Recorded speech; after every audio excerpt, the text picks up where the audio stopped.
You're listening to The Jacob Valk Show. He's breaking down the latest and greatest in sports as only he can. Follow him on Twitter at RealJacobValk. Here he is, Jacob Valk. Hello,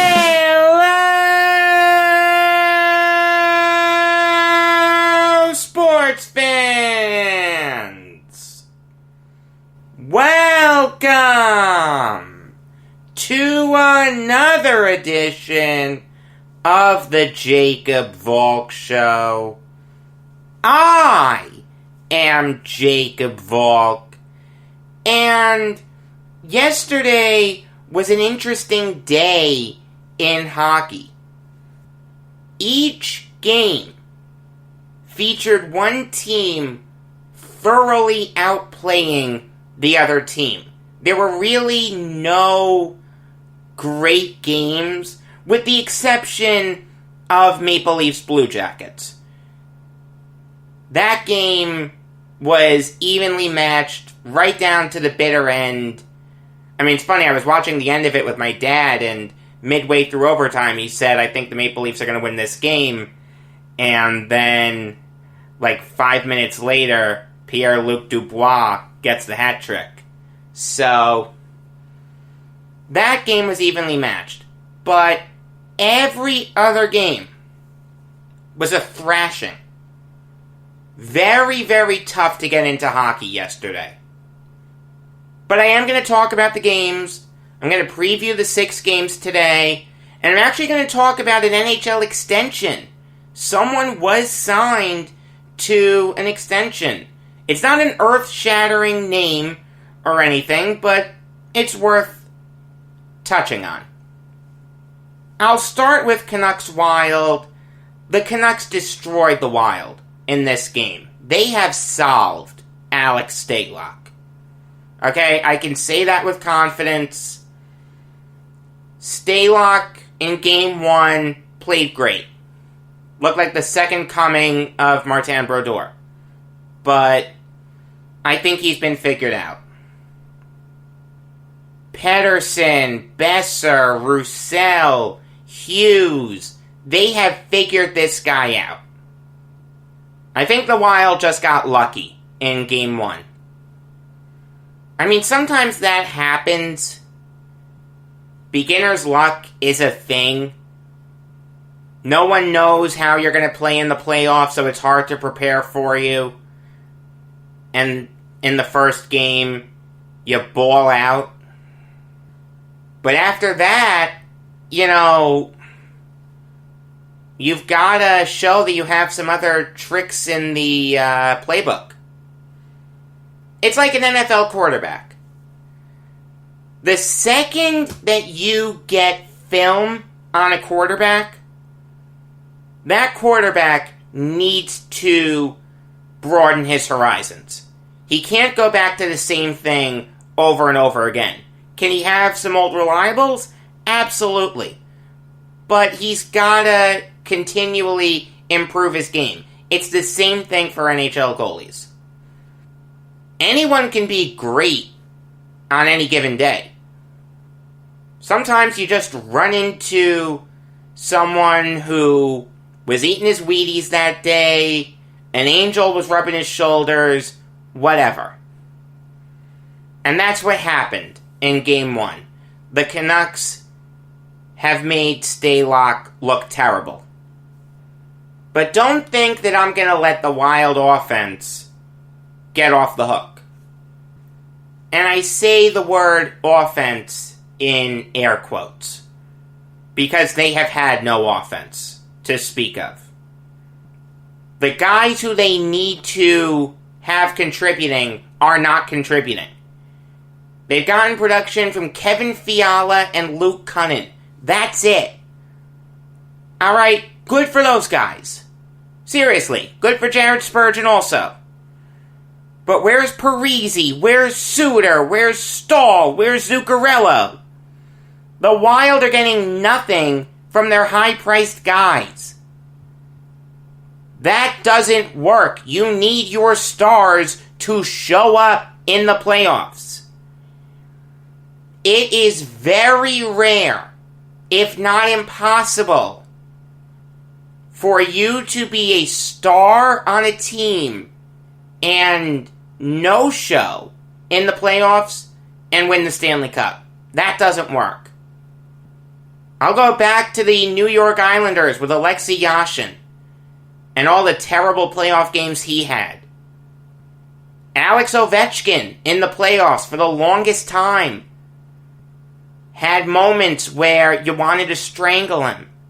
Sidney Crosby has had those moments. Evgeny Malkin is currently having that moment. The Wild are playing like garbage. Absolute garbage. I mean, how on earth do you go 0 for 7 on the power play and expect to win? That doesn't work. You noticing a theme? I've been focusing on special teams a lot. Because it's so important if you're gonna succeed in the playoffs. I mean, realize you have a golden opportunity to score. You have to seize that moment. The Wild did not seize that moment. Their big guns are not seizing that moment. They're out hitting the Canucks. From a physical standpoint, yeah, they're dominating. But you know what? That doesn't win hockey games. It helps win hockey games. But you still have to put the puck in the net. These guys can't do that. Jacob Markstrom is a solid goalie, but he's nothing spectacular. He didn't have a good game 1. He didn't have a good game 2. He had a great game 3. I'm not trying to take anything away from him. But the Wild have players that are better than him. They're just not showing up. Like I said, this was a complete thrashing of the Wild by the Canucks. Give the Canucks all the credit in the world. Some other things that caught my eye, all the blocked shots that the Canucks had. The Wild had their fair share of opportunities. But the Canucks just knew what was coming. The Canucks knew what they needed to do to beat the Wild yesterday, and they did it. They did it to a T. Give Travis Green all the credit in the world for putting in place a perfect game plan. And give the players credit for executing it. The Canucks had 22 blocked shots. That's insane. And you know what? Those guys were happy to do it. Yeah, they're going to have welts in the morning, but you know what? They're going to sting less, knowing that they're just one win away from advancing. Also, Brock Besser, when he scored, pointed to the sky. This was the 6th anniversary of a death of one of Besser's very good friends, Ty Alia. I don't know how to pronounce his last name. I apologize. But that was just a classy move by Besser to point up to the heavens after that goal. I'm sure he was looking down.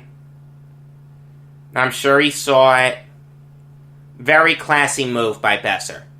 He's a very easy player to root for. The Canucks are a very easy team to root for. They just don't get a lot of publicity because they play in Vancouver. Moving on now to Capitals Flyers. And if you're a Capitals fan, this has to scare you. Because they played like utter garbage. Ovechkin was invisible. Your offense was invisible. They only got 17 shots on Brian Elliott. They decided to start Elliott over Carter Hart. Some of these coaches are just taking these round-robin games for granted, but you know what? It worked. Give Vigneault credit. And I like Vigneault a lot. Very underrated coach. But the Capitals couldn't get anything going offensively. They were 0 for 4 on the power play. They out-hit the Flyers 43-24. But that was it. It seemed like every time the Capitals had an opportunity to win a face-off in the Flyers' defensive zone, they lost it. They got doubled up on face-offs. The Flyers had a really good, well-rounded attack in this game. They really don't have that one big star, so they rely on a well-rounded attack, and it showed out yesterday. Scott Lawton with 2 goals, Travis Sanheim with a really good goal, Travis Konechny with 2 assists, Kevin Hayes with 3 assists. Even though the Flyers went 0 for 6 on the power play, and that is something that Vigneault is going to work on, I promise you that, the Flyers thoroughly outplayed the Capitals. It wasn't so much that the Flyers were great, as much as it was that the Capitals played like garbage. The Flyers weren't reminding me of the Broad Street Bullies or anything like that, but you could tell that they were the better team yesterday, and it showed on the score sheet. Moving on now to Golden Knights Blues. And I really hope that Barry Trotz wasn't watching this game. If he was, someone might want to check his hotel room, because there are probably more than a few things broken. That game would have infuriated him. All offense, no defense. Actually, a very exciting game. I mean, there's a part of me that likes defensive hockey. I kind of have to, since I'm an Islander fan. But there's a part of me that also likes offensive hockey. I like 6-4 games. And, my God, the Golden Knights destroyed Jordan Binnington. I have never seen Binnington look that bad. I understand that the Blues didn't help him. Their defense was atrocious. They allowed 38 shots. But Binnington was letting up some softies. I mean, you can't give up 6 goals and expect to win. Especially when you're the defending starting goalie of the Stanley Cup winner. That doesn't work. Atrocious game by Binnington, atrocious game by the Blues defense, but also an atrocious game for their counterparts. Marc-Andre Fleury and the Golden Knights defense. I understand that the Blues only got 17 shots, so how can you kill the defense of the Golden Knights? They were not helping Marc-Andre Fleury at all. A lot of those opportunities were golden opportunities. You're watching it and you're thinking, how did they allow that? I mean, Fleury played like garbage. I don't care if they're golden opportunities or not. The Marc-Andre Fleury of old would have stopped some of those goals. Pete DeBoer is going to have an interesting decision on his hands. Does he start Fleury, or does he start Lehner in the quarterfinals?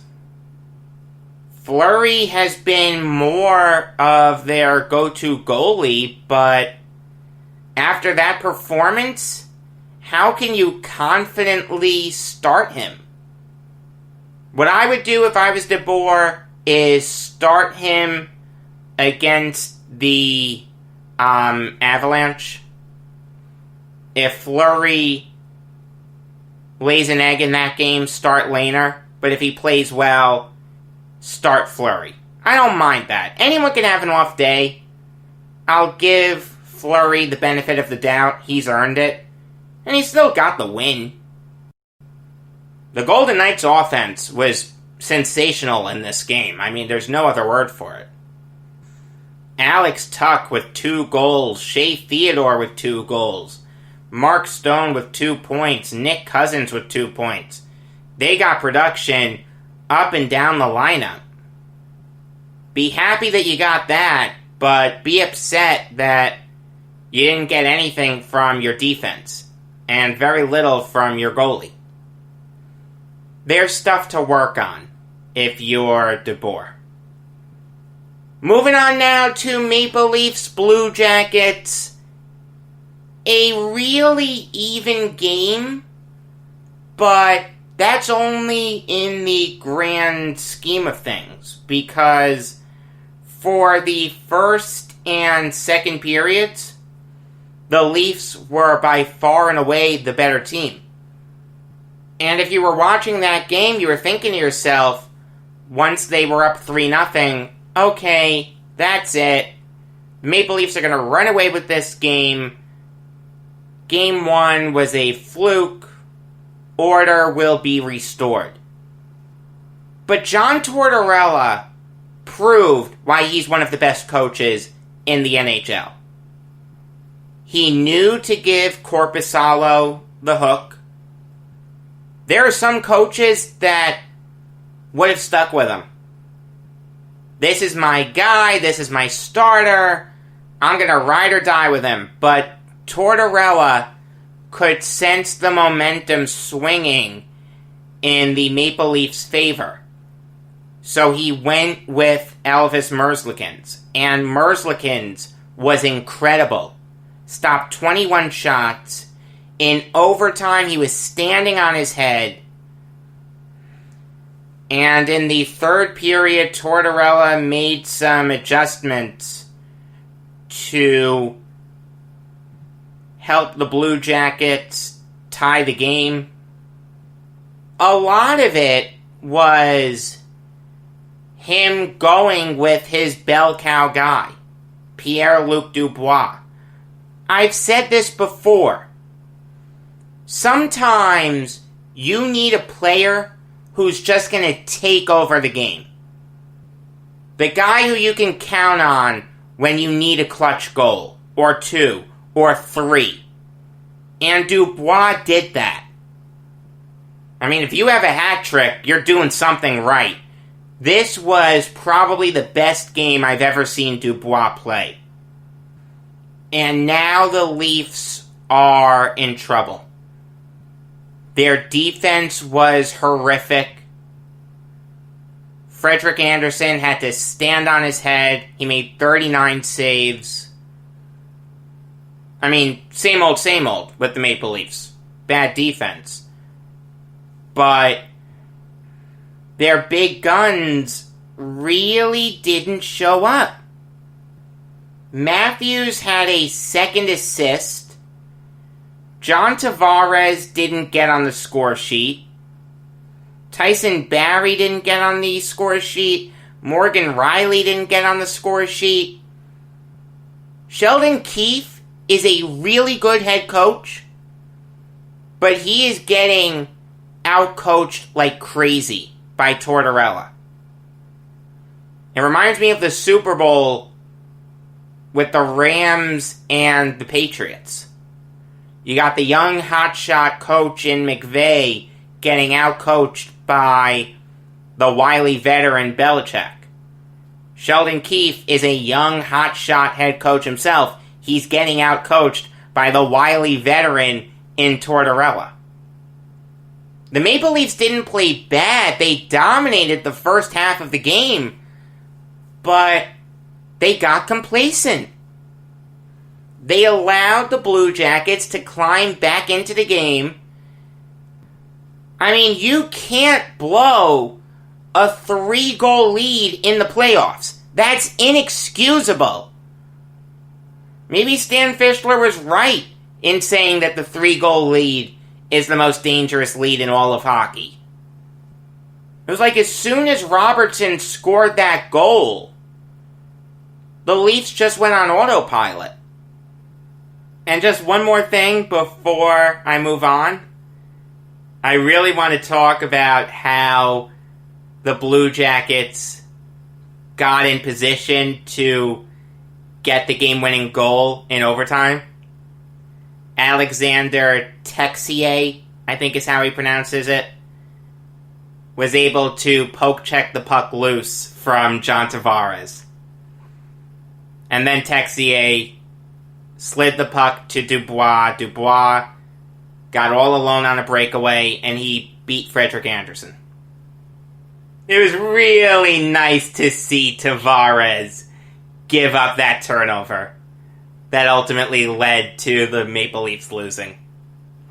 You have no idea how happy it would make me to see the Islanders make it further than the Leafs in back-to-back years.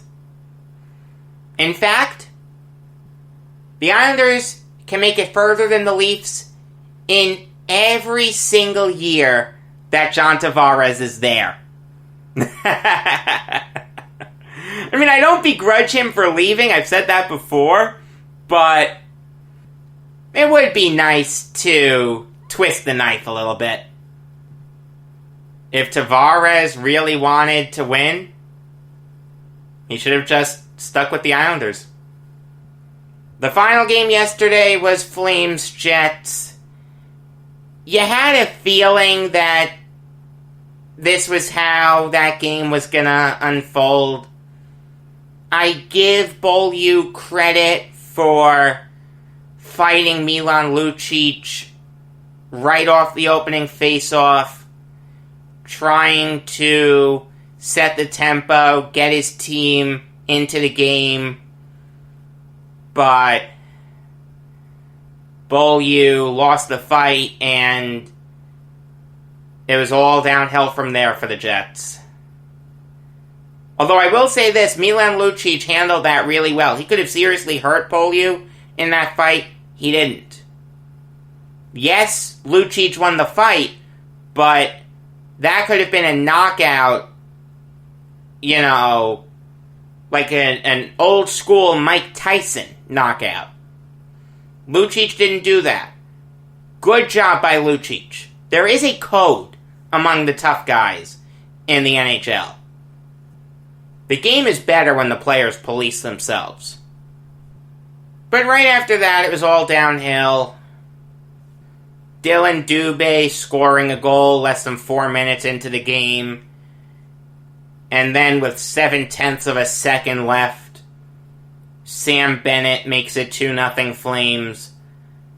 I mean, if the Jets had any momentum at that point, or anything to hold on to, Bennett took it away right there. And they just looked dead to the world. I can't say I blame the Jets. They really didn't have much of a chance in this game. They were severely outmanned. I mean, they put pucks on net. Cam Talbot had to make 31 saves. But you could tell that the Jets were out of it mentally, out of it physically. They allowed a lot of breakaways. Connor Hellebuck did the best he could. I give him full credit. But the guys in front of him were checked out. And if you're Hellebuck, there's only so much you can do in that spot. Unless you're going to try to shoot the puck from the center face-off dot every time you get the puck, you don't have a chance. And even then, that doesn't exactly sound like a good strategy to me. Alright, now it's time to preview today's 6 games. I'll start with Islanders-Panthers. For the Islanders, it's really simple. Don't be stupid. Play sound, disciplined hockey. I'm not saying you have to be perfect. Alright? That's an impossible ask. But if you're on the penalty kill, you've got to be able to clear the puck. You can't take stupid penalties. You know, if you have to hook a guy or hold a guy to stop a golden scoring opportunity, okay. I can live with that. But the Islanders need to tighten up. Like I said, the Islanders lost. The Panthers didn't win. The one thing I'll say is, hopefully this lulls the Panthers into a false sense of security. Hey, we played really well. You know, we don't need to change much. You know, let's just go back to doing what we did in Game 3 and we'll win. Yeah! But I don't think that's going to happen. I don't think Quenneville is going to let that happen. The Islanders need to be smarter. And that plays into what the Panthers need to do to win this game. They need to realize that they still need to solve the Islanders' defense wholly. They've done it partially. They've scored on the power play. They've made the Islanders' defense give up the puck and give up golden opportunities. But, you know, 5-on-5, where the Panthers are trying to get something going in the Islanders' zone, the Islanders have been good. The Panthers need to get better there if they're going to win this series.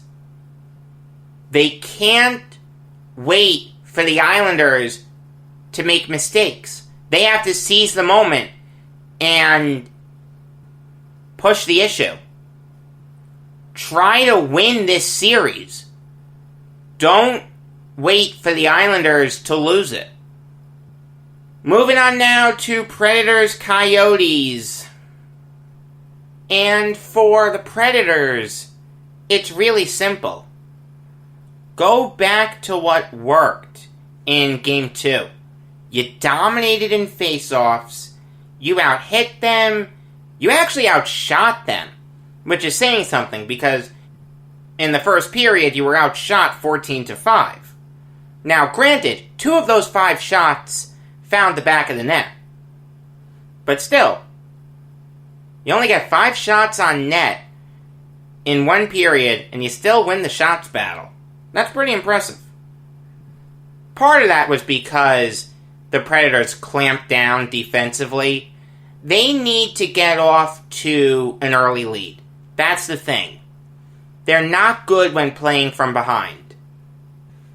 They tend to force the issue too much. They get sloppy. They make mistakes. If they get out to an early lead, then they settle into themselves. They play smarter hockey, disciplined hockey, hockey that can actually win playoff games. The key for them, really, is to get off to an early lead. I know it's easier said than done, but that's really, really important for them. And maybe, just maybe, start Pekka Rinne, because UC Saros really hasn't looked that great. As for the Coyotes, the only thing I would say to them is they need to just tighten up defensively. In Game 3, even though Darcy Kemper only allowed 1 goal, he still faced 40 shots. You can't ask any goalie, let alone Darcy Kemper, who's not going to be mistaken for, Eddie Belfour anytime soon, to stop 40 shots. That doesn't work in the playoffs. I understand that all it takes is a hot goalie sometimes, but you've got to help him out. Also, keep the offense clicking. Hall has played really well. Kessel has played really well. Ekman Larson has played really well. Everyone who you want to have producing, Clayton Keller, Christian Dvorak, Derek Stepan, all of them are producing. The Coyotes just need to tighten up defensively. They have a solid defense. They actually allowed the third least amount of goals per game out of any team this year. They were the most disciplined team in the league in terms of penalty minutes per game, and they had the 5th best penalty kill in the league. They're good defensively. They've just forgotten how to play defense in this series. Moving on now to Penguins-Canadiens. And the Penguins need to play a full 60-minute hockey game. They've gotten really complacent in some of these games. And they've allowed the Canadiens to come back. Game 1, they got off to a really hot start. Granted, they were down 2-0 at one point, but they were peppering Carey Price with a bunch of shots. They tied the game up, and then they got complacent. Game 2, they played a full 60-minute game. That's why they won. Game 3, they got off to a 3-1 lead, and then they just coasted. Don't get complacent. Play to the whistle. Don't automatically assume that you're going to win just because you're better on paper. It doesn't work like that. And for God's sake, Evgeny Malkin, get your head screwed on straight, because you've been invisible in this series. The Penguins need you to contribute, now more than ever this year. As for the Canadiens, they helped out Carey Price in Game 3. Price only faced 33 shots. That's not great, but it's better than it was. He faced 41 shots in Game 1 and 39 shots in Game 2. I'll take 33. For a goalie like Price, that's okay. Continue to help him out. You can trust Price to stand on his head and help carry you to a deep run. He is the hot goalie right now. He's probably the hottest goalie in the NHL right now. But you still have to help him out, play good defense, and also get better on the power play. The Canadiens were 0 for 5 on the power play in Game 3, but somehow won. They're actually 0 for 10 on the power play this whole series. 0 for 3 in Game 2, 0 for 2 in Game 1. Get the power play cooking. The Penguins' penalty kill has been great, but they really need to make a concerted effort to get the power play off the ground. Moving on now to Oilers Blackhawks. And the Oilers just need to play better defense. They're really similar to the Maple Leafs. They both have insanely skilled forwards that are fun to watch, but their defense is abysmal. Yeah, the Maple Leafs have some big names on defense, Morgan Riley and Tyson Barrie, and the Oilers don't. But neither one of their defenses are any good. If the Oilers are going to claw back in this series, and make no mistake about it, they can. They need to make a concerted effort to get better defensively. Help Mikko Koskinen out. Realize he's not that great. And neither is Mike Smith. There are a lot of people that are going to pin this loss, if the Oilers lose this series on the goaltending, look, that's part of it. There's no question. But at the end of the day, the defense does need to help them out. And no matter who's been in net, Smith or Koskinen, the defense has been absolutely atrocious.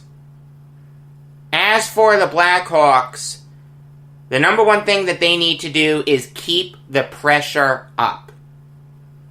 Do not let up on the Oilers. Go as fast as you can 100% of the time. Force the issue. I'm not saying, be sloppy with the puck. But I don't want them to give up on times when they have the puck. Force the issue.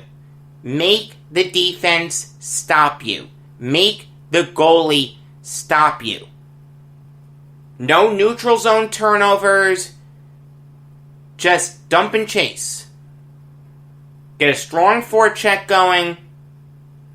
Make that Oilers defense make mistakes. You're not going to be able to win a 1-0 game. You can't trust Corey Crawford to do that. You can't trust Mikko Koskinen to do that, but you definitely can't trust Corey Crawford to do that. He's been anemic in this series. The Blackhawks need their offense to click on all cylinders if they're going to win tonight. Moving on now to Maple Leafs Blue Jackets. And the Maple Leafs just need to get their head screwed on straight. Alright, don't get complacent. One thing that's been happening in this restart is these teams that, if they're the better team on paper and they get a lead, they just try to score one more goal to make it a 2-goal lead or a 3-goal lead, and then they go into a shell. That's not going to work.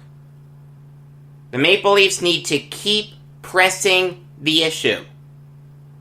They need to get all their big guns going. You know who they are. I'm not going to repeat them. As for the Blue Jackets, the number one thing they need to do is start Elvis Merzlikins. He's earned that right. If he lays an egg in this game, go back to Korpisalo in Game 5. I don't mind that. But for this game, Game 4, Merzlikins needs to start. And John Tortorella needs to continue his great coaching.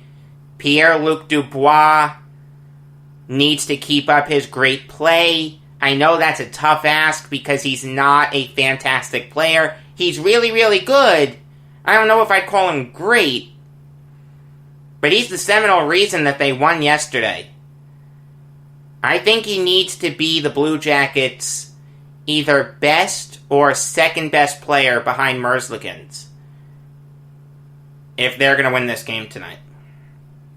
The last game is Canucks Wild. The Canucks need to keep doing what they're doing. They figured out the Wild. They figured out how to get the puck past Stalock. They figured out how to shut down the Wild's high-priced guys. Just keep doing what you're doing. It's really simple. And the Wild need to get their big guns cooking. It's no different than it was 24 hours ago. They need their guys to contribute. It can't just be the same one or two guys over and over again. At some point, the high-priced guys that are taking up a lot of the salary cap need to produce. Maybe it's a good thing that the Islanders didn't trade for Parise at the deadline. Supposedly they were close to doing it. I'd have loved him, but maybe Lamoriello actually knew what he was doing. Alright, the hockey extension that I wanted to talk about was the Ducks signing Jacob Larsson. It's pronounced Jakob, even though it's spelled Jacob. but he is Swedish, so that's where the Jakob comes from, to a 2-year extension worth $2.4 million. Larson is really talented offensively. He was a first rounder in 2015 primarily because of his great offensive game, but he makes mistakes with the puck. He's not good defensively. Even though he had 11 points in 60 games, he was also a -9. And he had some moments that made you want to strangle him. But I understand why the Ducks did this. Larson has talent, and let's say his defensive game never catches up to his offensive game. The Ducks only sunk $1.2 million a year into him. That's not the end of the world. I like this move for the Ducks. In breaking news, and I just saw this. Wow, am I glad I went on Wikipedia. Horace Clarke is dead. He died on Wednesday. And as I go on Twitter, I can see that the news broke at about 7:45 last night. But admittedly, I wasn't on Twitter last night. I was into the hockey. So this is the first I'm seeing it. Horace Clarke, dead. At the age of 81. It's really sad how Clarke's career shook out. He came up in 1965 and retired in 1974. So, if you know your Yankee history, you know that in those 10 years, the Yankees never made the playoffs. They were owned by CBS. CBS was a terrible owner. They didn't put any money into the team. I mean, make no mistake about it, those were painful Yankee teams. And that's when Clarke played. I mean, it's funny, his prime, 1967 to 1973, is known as the Horace Clarke years. I mean, it's kind of sad that that's how he's remembered, as the best player on a bunch of really bad Yankees teams. But the simple fact is, he never should have been in that position.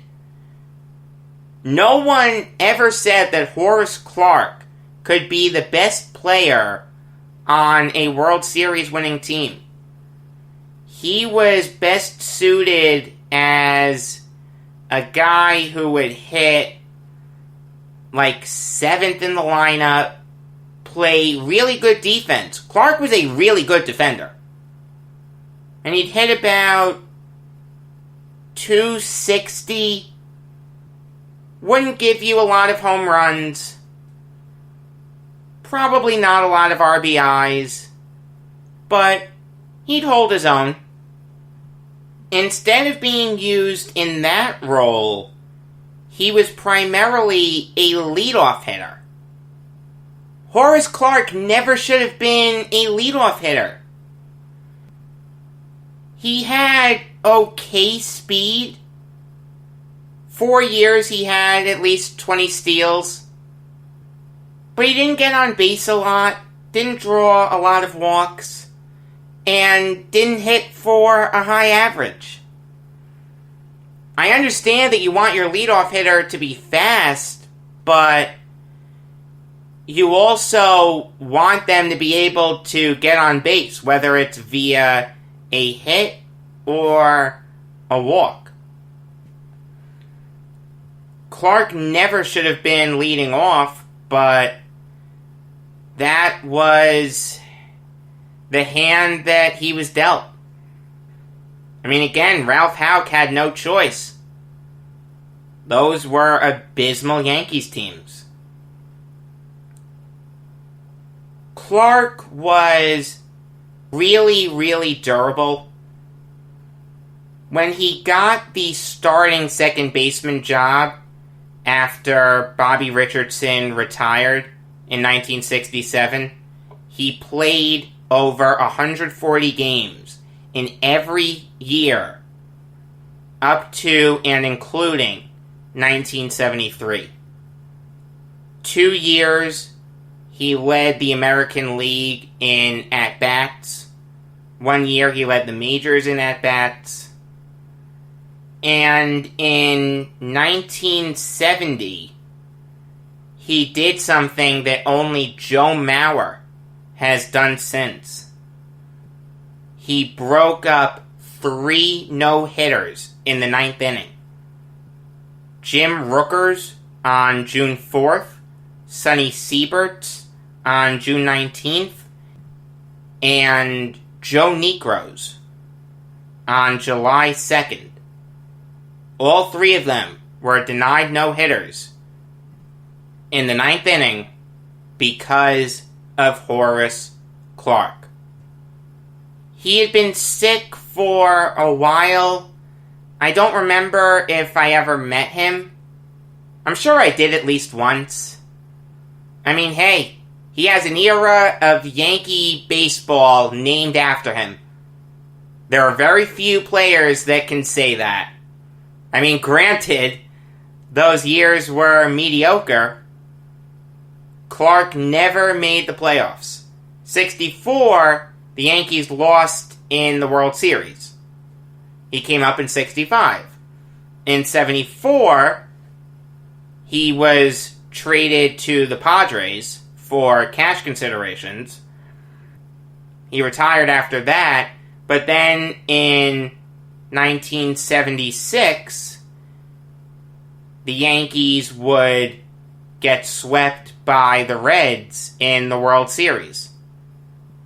So all Clarke had to do was extend his career in any direction just a little bit, and he could have been in the playoffs. An interesting caveat to a man who had a very interesting career.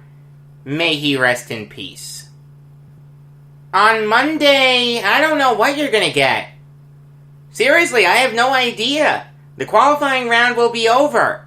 I don't know what I'm going to do for the regular episode of the Jacob Valk Show. I do know that you're going to get a New York Yankees episode at 6 p.m. Eastern Standard Time, or Eastern Daylight Time, whatever we're in. I do have a special intro, so that'll be fun. Until Monday, I am Jacob Valk saying that Mickey Mantle was the best one-legged player I ever saw play baseball.